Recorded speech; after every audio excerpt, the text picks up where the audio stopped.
Shalom, perkenalkan nama saya Stevi Octavia Polikarpus, NPM 1940606016 dari Lokal A1, mata kuliah Praktikum Bimbingan Konseling Karir.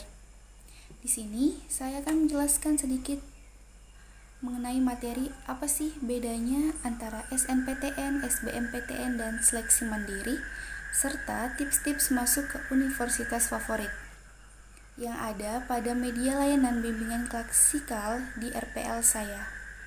Langsung saja kita lanjut. Apa sih bedanya SNPTN, SBMPTN, dan seleksi mandiri? Nah, masih ketukar-ketukar antara pengertian SBMPTN dan SNPTN. Masih bingung gimana jalur ujian mandiri untuk masuk PTN, terus kamu nggak tahu gimana perubahan kuota masuk PTN tiap tahunnya nih. Nah, kamu perlu tahu nih perbedaan-perbedaan mendasar dan peluang di antara berbagai seleksi PTN.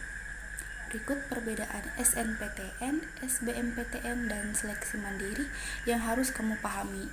Mudah-mudahan salah satu jalur di bawah ini bisa jadi pintu masuk ke PTN impian kamu ya. SNPTN, Seleksi Nasional Masuk Perguruan Tinggi Negeri atau jalur undangan. Yang pertama, jalur undangan bukan berarti PTN kiriman undangan ke rumah kamu ya. Jadi jalur ini adalah jalur memasuki PTN tanpa ujian tertulis. Dengan kata lain, PTN mengundang kamu untuk masuk ke universitasnya. Kemudian yang kedua, untuk mendapatkan undangan keramat ini nih, kamu harus mendaftar ke panitia SNPTN terlebih dahulu melalui sekolah. Lalu, kamu akan diseleksi berdasarkan nilai rapot kamu, prestasi akademis, serta akreditasi sekolahmu. Oke, yang ketiga, jalur undangan hanya berlaku untuk lulusan di tahun tersebut. Artinya, cuma lulusan tahun 2020 yang boleh ikut SNPTN pada tahun 2020. Yang keempat, jurusan yang bisa kamu pilih maksimal 3 nih, dan salah satunya wajib PTN berada di satu kota dengan SMA kamu. Tapi, kalau kamu hanya mendaftar di satu pilihan, maka PTN-nya bebas ya. Dan juga yang kelima, seleksinya ini gratis. Berikutnya ada SBMPTN, yaitu seleksi bersama masuk perguruan tinggi negeri. Jadi dulu SNPTN sering ketukar dengan SBMPTN. Soalnya semula namanya sama-sama SNPTN nih. Hanya satu bernama SNPTN jalur undangan, sementara yang satunya lagi SNPTN ujian tertulis. Supaya nggak bingung atau ketukar nih, SNPTN versi ujian tertulis pun digantilah namanya menjadi SBMPTN. Nah, pada SBMPTN ini ada 3 hal yang diujikan kepada pesertanya. Yang pertama, ujian tes kemampuan dan potensi akademik atau matematika dasar, ada bahasa Indonesia, bahasa Inggris, serta kemampuan verbal, numerikal, dan figural yang harus diikuti oleh semua peserta. Kemudian yang kedua, ada tes kemampuan dasar sains dan teknologi. Ada matematika, biologi, kimia, dan fisika yang diikuti oleh peserta ujian yang memilih jurusan IPA. Yang ketiga, ada tes kemampuan dasar sosial dan humaniora.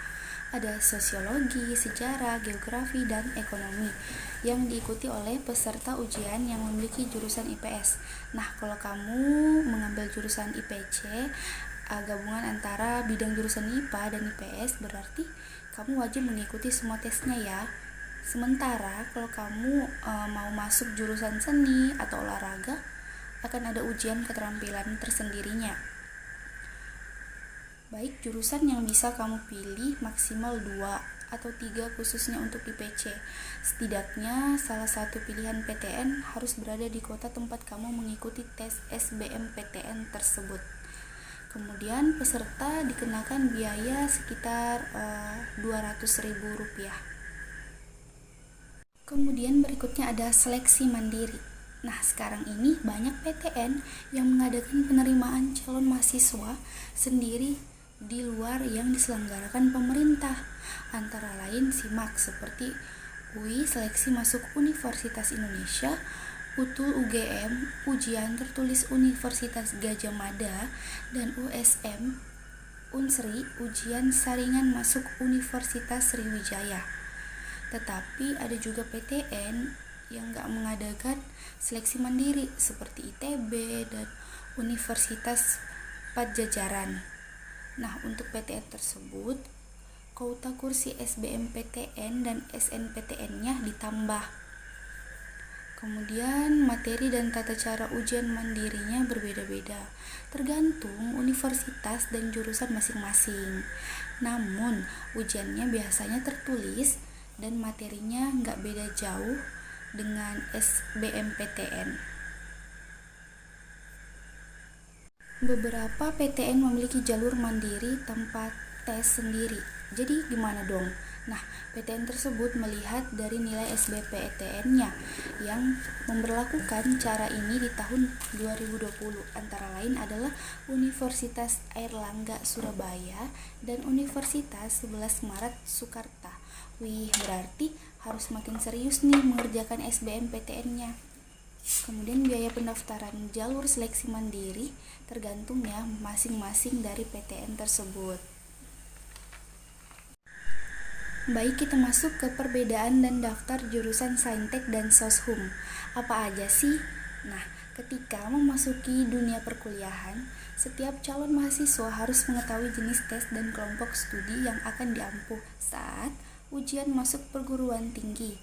Dalam tes tersebut terdapat 2 kelompok jurusan, yaitu jurusan IPA, Sains dan Teknologi atau Saintek, dan IPS, Sosial dan Humaniora atau Soshum. Baik, berikutnya apa aja sih materi yang diujikan pada kedua kelompok jurusan tersebut? Kelompok Saintek, terdapat beberapa materi yang sering diujikan dalam kelompok Saintek ini, antara lain ada matematika IPA, fisika, kimia, biologi, bahasa Indonesia, dan bahasa Inggris.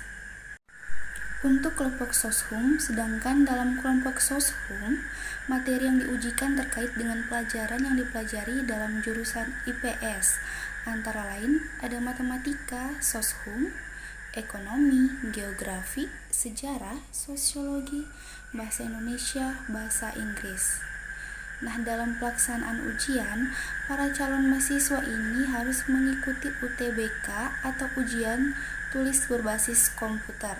Biasanya hanya siswa yang lulus pada 3 tahun terakhir saja lah yang diperbolehkan mengikuti UTBK ini. Selain UTBK, tentunya masih ada beberapa kriteria lain yang akan ditetapkan oleh setiap PTN.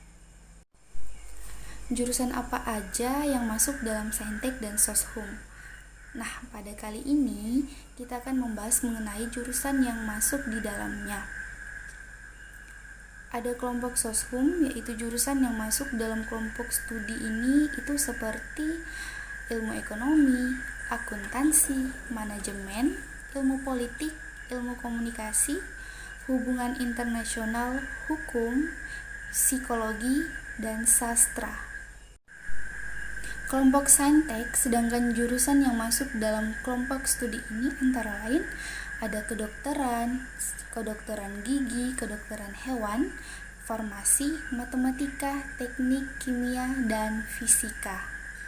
Baiklah, ada 9 tips agar bisa diterima di perguruan tinggi favorit kamu nih. Yang pertama, lakukan sejak dini. Nah, mulai mempersiapkan sejak awal memungkinkan Anda untuk mengembangkan rencana untuk menyusun persiapan kuliah di masa depan kamu. Yang kedua, kenali diri sendiri dengan baik. Yang ketiga, dapatkan dukungan dari keluarga dan orang terdekat kamu ya.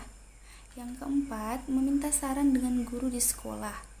Yang kelima, fokuslah belajar dan ikut kursus untuk lolos di perguruan tinggi favorit kamu. Yang keenam, lakukan riset sederhana. Nah, tujuannya untuk melakukan riset sederhana ini adalah untuk mempersempit daftar universitas potensial yang akan kamu pilih. Kemudian yang ketujuh, menghadiri pameran perguruan tinggi.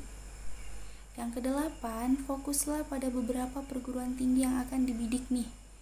Yang kesembilan, kamu bisa mengunjungi perguruan tinggi atau universitasnya secara langsung.